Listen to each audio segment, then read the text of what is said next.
It's almost hard to describe the level of jaw-dropping insanity we're living through right now, but let's try. Because what just happened is not normal. It's not political, and it's not something we can simply move on from.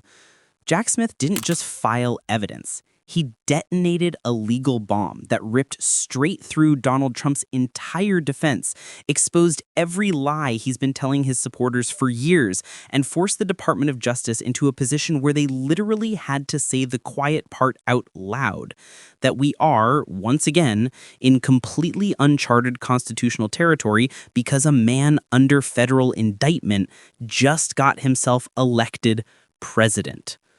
Let that sink in. This wasn't a leak.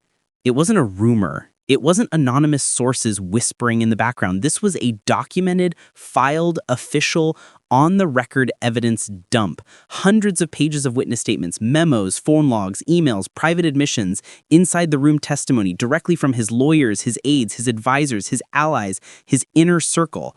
And it all points in one direction, that Trump knew fully, consciously, indisputably that his election fraud claims were false. And he pushed them anyway, not because he believed them, not because he was misled, not because he was confused. He pushed them because they were useful, because they helped him retain power, because they gave him a story to point at when everything else around him was collapsing. And here's the part that should make every prosecutor in America salivate. We now know Trump privately admitted the fraud claims were crazy. His word, not mine. Crazy. Yet he went on TV, on social media, in speeches, in fundraising emails to insist that the election was stolen. He knowingly lied to his base. He knowingly lied to the country. He knowingly lied to the courts. He weaponized that lie to pressure state officials, rile up supporters, raise millions of dollars, and orchestrate a fake electors plot that reads like a crime thriller written by someone who doesn't think the audience is paying attention. And here's where this gets even pathetic, because this is where the gaslighting becomes so overwhelming that you almost have to laugh. The very people who helped him carry out the scheme are now cooperating with prosecutors. They are turning over documents. They are testifying to grand juries. They are describing in detail exactly what Trump said in private meetings. And spoiler alert, it doesn't match what he shouted in public. Not even close.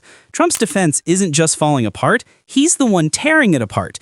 Every new filing reveals another contradiction, another private admission, another moment where he acknowledges reality behind closed doors and then denies it on camera. He's shredding his own credibility in real time. And the DOJ, desperate to defend the constitutional guardrails that Trump has spent years bulldozing, has now been forced to confront the most absurd scenario imaginable. What happens when a private citizen is indicted for trying to overturn an election, and that same citizen becomes president again before the trial can even begin? It's madness. Actual madness. And yet, here we are, living it. Watching it unfold like it's just another Tuesday. If you were sitting there right now feeling like you're taking crazy pills, you are not alone. This moment is bigger than Trump. It's bigger than politics. It's about what happens when the truth is so undeniable, so overwhelming, so catastrophic that even the people who tried to hide it can no longer pretend otherwise. This isn't just a crack in Trump's defense. This is a crater. Because once you look at the actual evidence Jack Smith released, the documents, the sworn statements, the phone logs, the memos, the grand jury testimony, you realize something even more staggering. Trump didn't just sabotage his own legal defense. He practically gift-wrapped the prosecution's case and handed it to them. Let's be extremely clear about what's happening here. These filings don't suggest Trump knew. They don't hint that he suspected. They don't imply that maybe, possibly, he had doubts. They show definitively, concretely, indisputably that Trump was told repeatedly by his top advisors, by his campaign officials, by intelligence briefers, by the DOJ itself that the fraud claims were false. And he looked them in the eyes and said he understood. And then he turned around, got on stage, and said the exact opposite. That isn't confusion. That's intent. That's motive. That is the heart of criminal liability. Let's walk through the receipts because this is where the gaslighting evaporates. In one internal memo obtained by Smith, a senior campaign lawyer wrote that every major fraud allegation had been investigated and debunked. Trump was shown that memo. He acknowledged reading it. Hours later, he tweeted that millions of votes were stolen. Let that sink in. He wasn't misled by rogue advisors. He didn't misunderstand what the lawyers were telling him. He wasn't operating on partial information. He had the actual truth sitting on his desk, verified, cross-checked, professionally vetted, and he still told the country something else entirely. That's not negligence, that's not incompetence, that's deception, and not just petty deception, but deception weaponized to overturn an election. And it gets worse, because the filings also show that multiple aides testified that Trump privately mocked the fraud claims. One said Trump called them ridiculous. Another said nonsense. Another recalled Trump laughing and asking, do people actually believe this?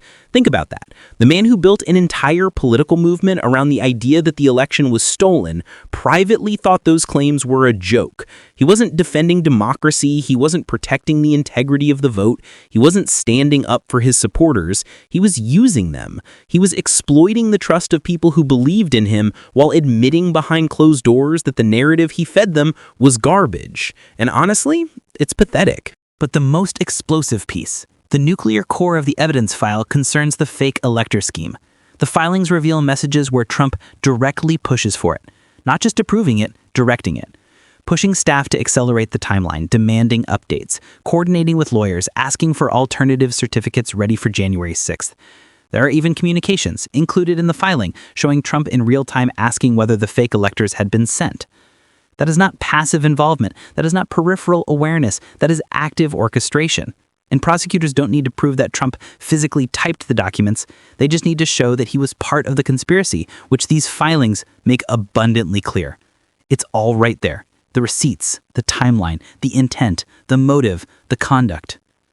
And let's talk about the cooperating witnesses, because this alone should terrify Trump's entire inner circle. According to the filings, Smith has flipped multiple people who were physically present in Trump's post-election war rooms. People who sat in the Oval Office during strategy sessions. People who heard Trump acknowledge the truth and then plan out the lie. People who participated in the calls pressuring state officials. People who helped coordinate the fake elector certificates. And these witnesses aren't speculating, they aren't guessing, they aren't theorizing. They are recounting events they saw and heard with their own eyes and ears. These are first-hand accounts. And juries love first-hand accounts. They trust them. They understand them. Because when you're inside the room, you don't need to speculate about intent. You heard it. And the most damning thing these witnesses confirm is this. Trump wasn't trying to investigate fraud. He was trying to create the appearance of fraud so he could overturn the election.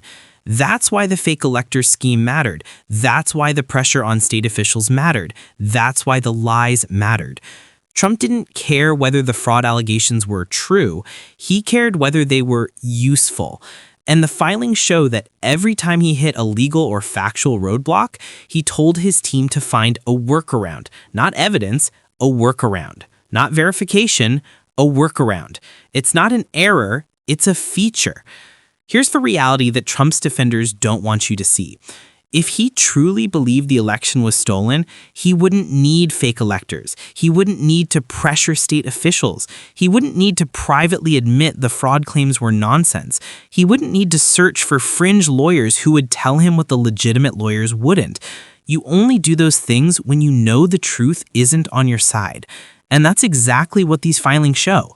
A man who knew he lost, refused to accept it, and embarked on a coordinated multi-state effort to fabricate a basis for overturning the results. And let's not ignore the DOJ angle here. In the filing, prosecutors explicitly say that the department has never faced the circumstance of an ongoing criminal prosecution colliding with a president-elect reclaiming power. That alone is insane. The idea that someone could attempt to overturn an election, be indicted for it, and then win the next election before the case concludes. But what matters from a legal standpoint is this. The DOJ consulted the Office of Legal Counsel and concluded that existing immunity opinions apply, which means Trump cannot be prosecuted while sitting as president, even for crimes committed as a private citizen, if those prosecutions interfere with the functioning of the executive branch. That is not a defense of Trump. That is a constitutional emergency.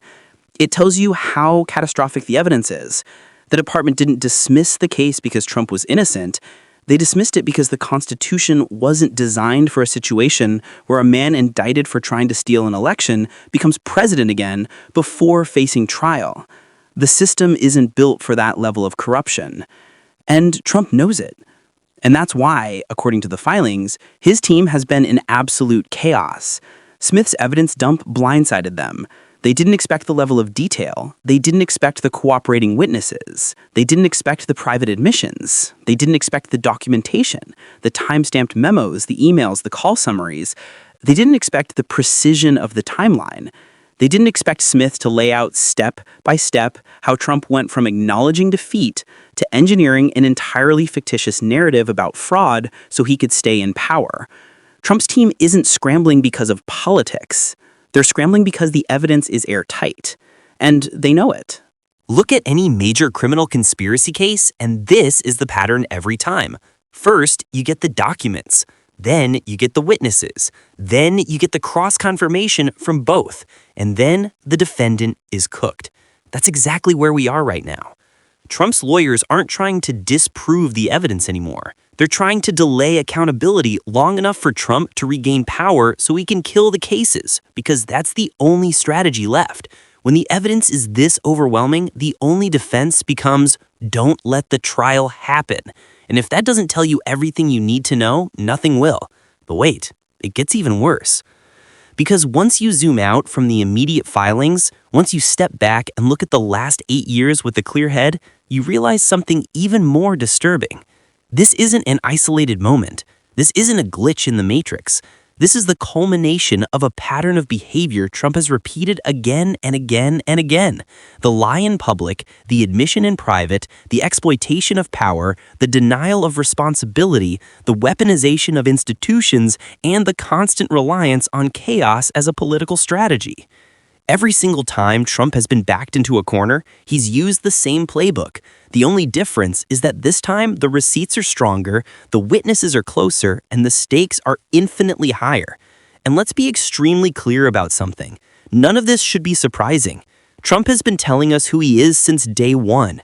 The only reason this evidence feels shocking is because we've normalized a level of corruption that would have detonated any other presidency in American history. Think back to 2016. Trump claimed he couldn't release his taxes because he was under audit. A lie. He claimed he had no business ties with Russia during the campaign. A lie. He claimed the Access Hollywood tape was locker room talk. A lie.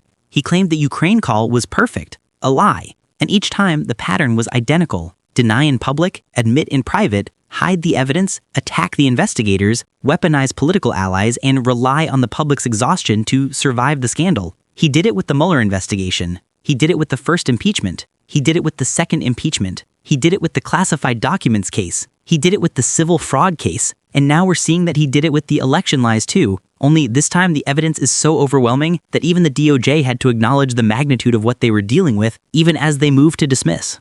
Trump doesn't defeat consequences, he outruns them. And the only reason he outruns them is because he floods the system with so much chaos that institutions can't keep up. That is not genius. That is entropy. Let's talk about January 6th, because the filings make something painfully clear.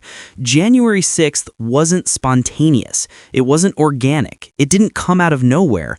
It was the predictable, calculated outcome of 2 months of lies Trump knew were lies. When someone knows a story is false and repeats it anyway, escalating the rhetoric, stoking anger, demanding loyalty, demanding pressure, demanding action, the chaos that results isn't accidental. It's engineered. And the evidence now shows that Trump engineered it with full awareness that the fraud claims were fabricated.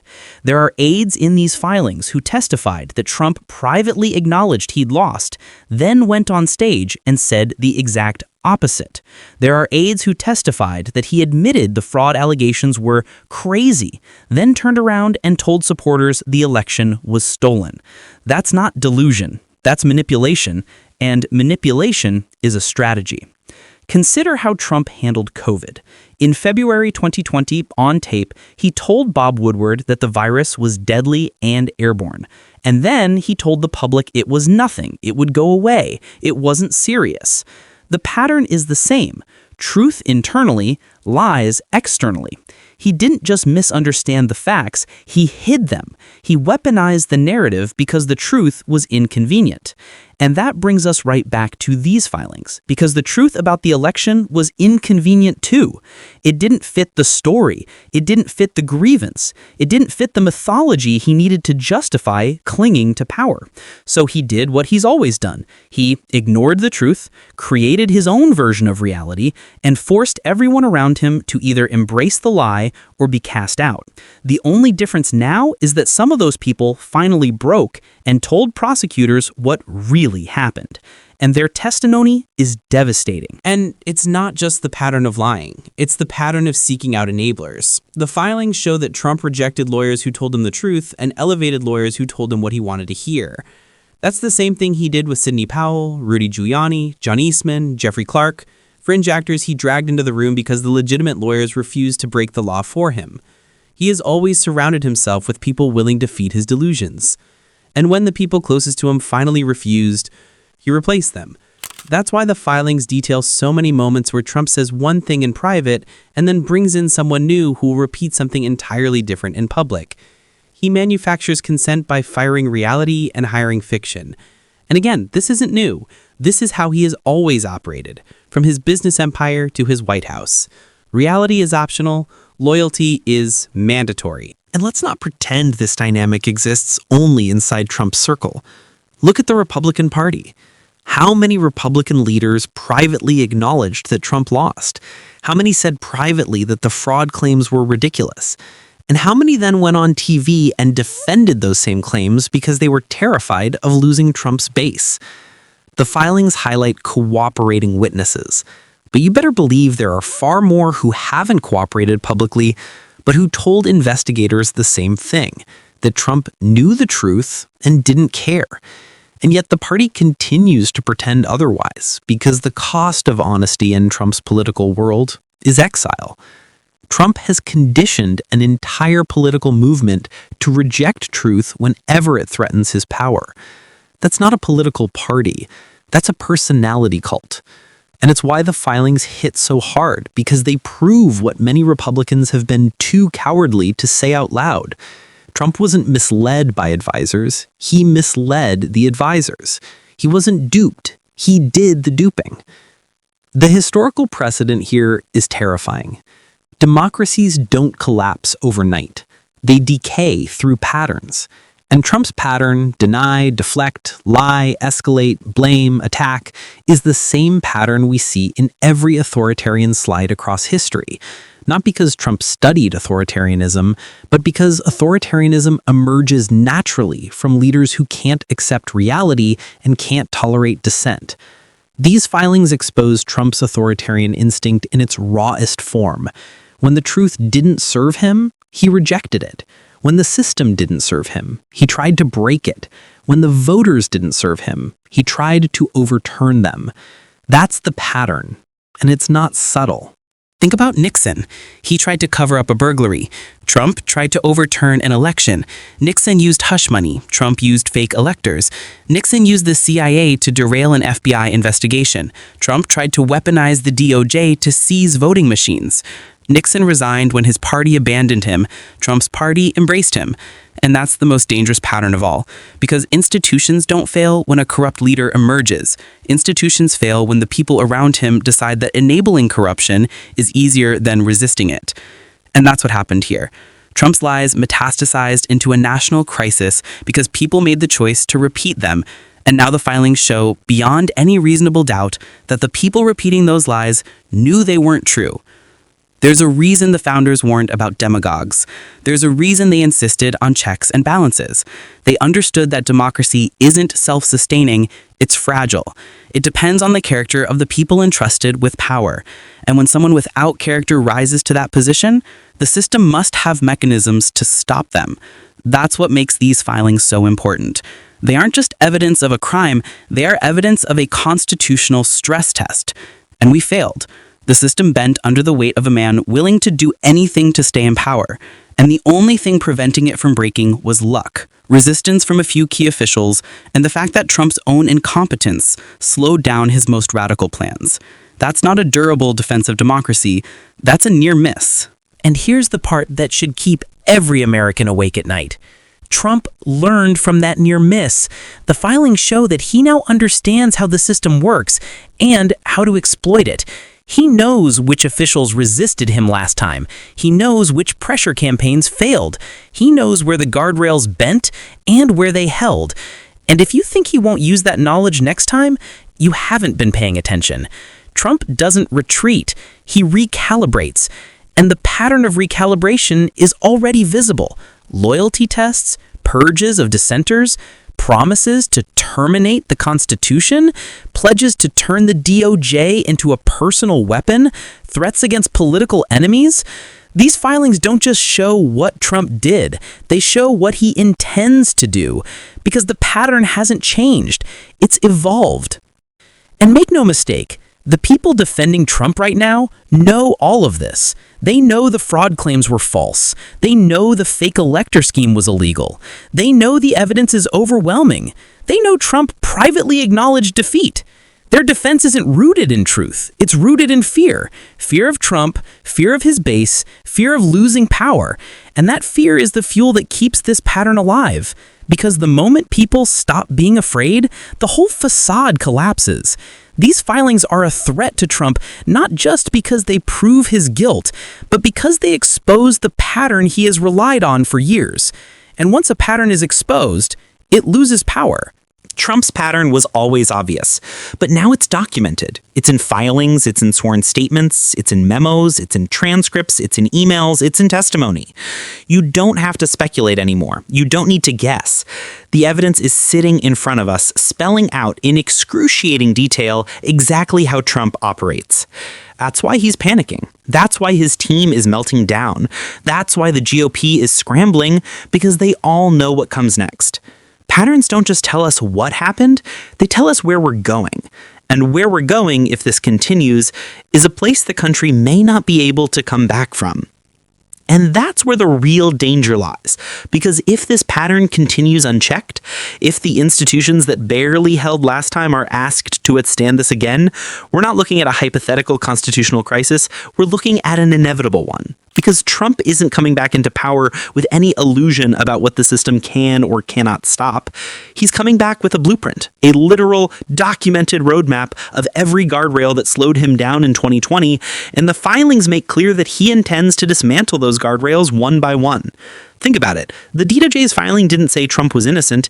It said the Constitution wasn't designed for the situation. A man indicted for trying to overturn an election becoming president before accountability could happen. That's not vindication.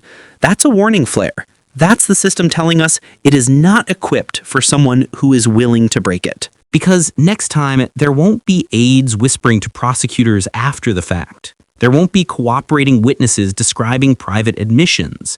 There won't be lawyers refusing to carry out illegal plans. Trump has already said publicly that he will replace them with loyalists. He said he will weaponize the DOJ to go after opponents. He said he wants retribution. He said he will purge the civil service. He said he will pardon January 6th defendants. He said he will use executive power in ways no one has ever seen. You don't need to guess what that looks like. These filings show you exactly how he behaves when he has power. And now imagine him with fewer restraints, fewer adults in the room, fewer people willing to say no.